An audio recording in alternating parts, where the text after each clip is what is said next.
Sebelumnya, Presiden Joko Widodo mengatakan bahwa pemilu di Indonesia sangat terbuka. Menurut Jokowi, pemilu di Indonesia sulit diintervensi karena diawasi oleh siapa saja, termasuk masyarakat dan media. Oleh karenanya, Jokowi membantah bila pemilu di Indonesia dianggap mudah diintervensi. Pernyataan itu disampaikan Jokowi saat membuka rapat koordinasi penyelenggara pemilu pada Rabu 8 November lalu. Juru bicara Anies Baswedan, Surya Chandra, kemudian merespon pernyataan Jokowi tersebut. Surya mengatakan bahwa pernyataan Jokowi adalah refleksi untuk diri sendiri dan aparat negara dalam pemilu 2024. Ia kemudian mengingatkan bahwa pemilu bukan hanya pada saat pencoblosan dan penghitungan suara saja, namun proses pencalonan juga merupakan bagian dari pemilu. Hal itu disampaikan Surya Chandra pada Kamis 9 November. Juru bicara Anies Baswedan itu kemudian mengaitkan pernyataan Jokowi dengan putusan MK soal syarat batas usia Capres-Cawapres. Putusan MK tersebut justru berujung pada pemberhentian Anwar Usman sebagai Ketua MK.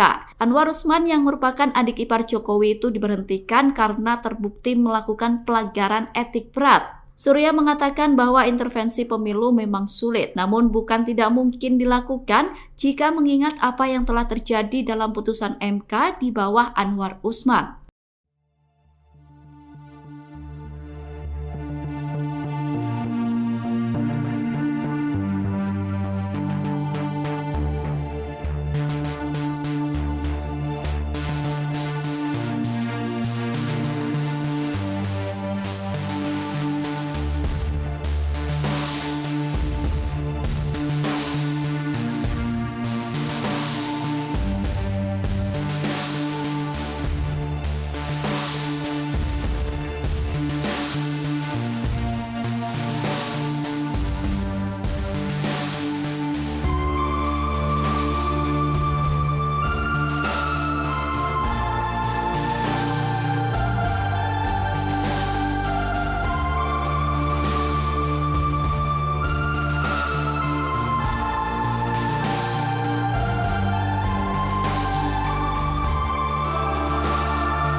Download Tribun X sekarang, menghadirkan lokal menjadi Indonesia.